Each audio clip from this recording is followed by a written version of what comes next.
Hey guys, this is Dave, and this is lesson 2 of cognitive motor training exercises. So now I'm going to start with 2 balls, even though, actually, I changed my mind. I want to review first what 1 ball is like. So we started with this kind of simple thing, and basically just thought of many different variations that we can do on that. So you can do different legs, standing on one leg. You can do running, this kind of thing. You could do like 2 hops on one leg, or it's hard to do while you're talking, right? But let me try that. So 2 hops on one leg while I'm throwing back and forth, right? So back and forth, hop, hop, hop, hop, right? This is actually hard, really hard. So we're just mixing it up, doing all these different variations.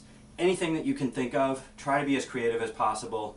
There is no one answer. There is no one exercise. You want to be as broad as possible. Okay, so all right, fine. I will add the second ball. There's a lot more you can do with 2 balls. You can mix it up. You can throw. So, for example, here's a pattern you could do like this. So this is like out of sync, and they're staying with the same hand, right? Out of sync. In sync would be something like this, right? Simultaneous. And you can stand on one leg. You can do that. And then you can do other things. You can cross them, right? So you could do simultaneous cross. You could do staggered cross.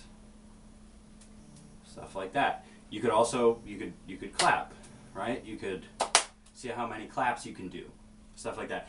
And you could do what we were doing before, running while you're doing this, or together, or crossing. It's really hard. It's really hard, and I'm surprised I haven't dropped them yet. But anyway, I have been doing this. I've been juggling for like over 10 years, probably 15 years, and you know, so I'm putting together this stuff now. This juggling with the plyometric stuff, and now the cognitive exercises, which are basically, I hate to say it, but it's math, basically. So we're going to be counting. You can count by 2s is another great way to do it. So for example, you could go 2, 4, 6, 8, 10. You know, you could count down by 2s. I'm gonna push myself a little. I'm gonna count down by 2s, starting from 21.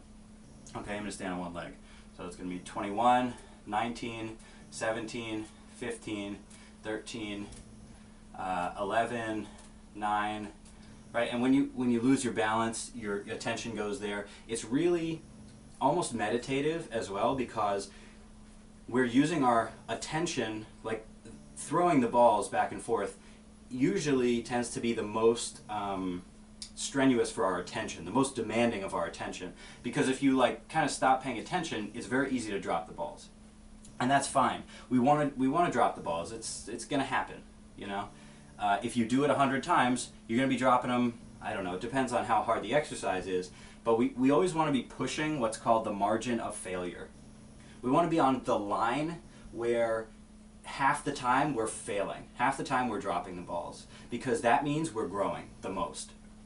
The line that separates what we can do with what we can't yet do is exactly where we want to be.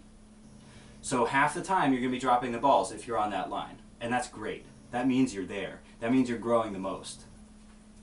Okay, so what was I doing? This. Right, this is also the beginnings of juggling. What they teach you is this. You juggle, you do this. And you can do it the other side, right? So this is a good one. Practice this. And again, you can really get crazy with the different timings of things. So you could do 2 hops. It's really hard to do while you're talking. So, all right, 2 hops. 1, 2, 1, 2, 1, 2, 1, 2. This is what I'm doing with my feet. Okay, right? Hope you can see that. 1, 2, 1, 2. Okay? So I'm going to do that, and then add in this. And it's good also, if you find something that you're doing that's too hard, break it down and just do one part and then add in the second part, because after a little practice our brain is warmed up, you know. Okay, so what was it? 1, 2, 1, 2, 1, 2, 1, 2, 1, 2, 1, 2, 1, 2. Okay, so you can try that. That's hard. We're already getting really advanced. So if you can't do something yet, if you're dropping it more often than half the time, you might want to break it down. Come back to one ball and do the same thing, right? So I'm going to go back to one ball and do the same thing.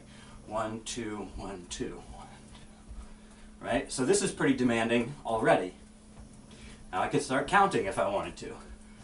10, 9, 8, 7, 6, 5, 4, 3, 2, 1.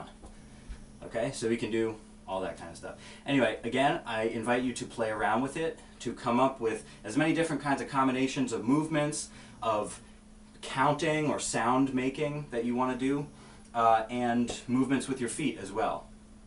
And another thing is you can play around with closing your eyes and opening your eyes. It's really hard to throw and catch with your eyes closed, but it trains a different part of our brain again.